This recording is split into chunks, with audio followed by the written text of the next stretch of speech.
യേശു ക്രിസ്തുവിൽ എത്രയും സ്നേഹം നിറഞ്ഞവരെ, വിശുദ്ധ യോഹന്നാൻ്റെ സുവിശേഷം 8-ാം അധ്യായം 51 മുതൽ 59 വരെയുള്ള വാക്യങ്ങളാണ് നാം ഇന്ന് ധ്യാനിക്കുന്നത്. 51-ാമത്തെ വാക്യം ഇപ്രകാരമാണ്: സത്യം സത്യമായി ഞാൻ നിങ്ങളോട് പറയുന്നു, ആരെങ്കിലും എൻ്റെ വചനം പാലിച്ചാൽ അവൻ ഒരിക്കലും മരണം കാണുകയില്ല.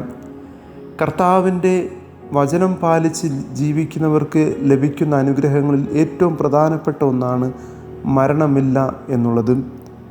എന്നാൽ ഈ സത്യം യഹൂദർക്ക് അംഗീകരിക്കുവാൻ സാധിച്ചില്ല. കാരണം വചനം അക്ഷരം പ്രതി ജീവിതത്തിൽ പാലിച്ച് ജീവിച്ച അബ്രഹാമും പ്രവാചകന്മാരും മരിച്ചു. പിന്നെങ്ങനെയാണ് ക്രിസ്തുവിന് വചനം പാലിച്ച് ജീവിക്കുന്നവർക്ക് മരണമില്ല എന്ന് പറയുവാൻ സാധിക്കുന്നത്? യഥാർത്ഥത്തിൽ ക്രിസ്തു ഇവിടെ മരണമില്ല എന്ന് പറയുന്നത് ഒരു ആത്മീയ മരണമില്ല എന്നുള്ളതിനെക്കുറിച്ചാണ്. ശാരീരികമായ മരണം ഈ ലോകത്തിൽ എല്ലാ മനുഷ്യർക്കുമുള്ളതാണ്.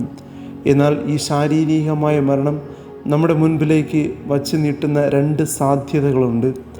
ഒന്ന്, ഈ ശാരീരികമായ മരണം ജീവനിലേക്ക് നമ്മെ നയിക്കുന്നതാണ്, നിത്യജീവനിലേക്ക്, നിത്യമായ ആനന്ദത്തിലേക്ക് നയിക്കുന്നതാണ്.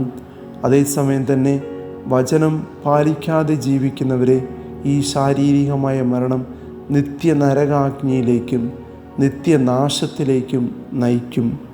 ആയതിനാൽ പ്രിയമുള്ളവരെ, നാം നിത്യമായി നശിക്കാതിരിക്കാൻ, നരകാഗ്നിയിലേക്ക് എറിയപ്പെടാതിരിക്കാനായിട്ട് നമുക്ക് കർത്താവിൻ്റെ വചനം പാലിച്ച് ജീവിക്കാം.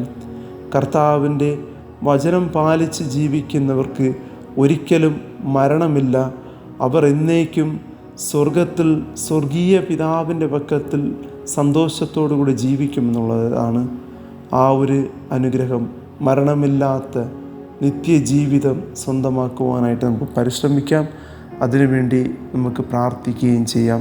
സർവശക്തനായ ദൈവം നമ്മേവരെയും സമൃദ്ധമായി അനുഗ്രഹിക്കട്ടെ.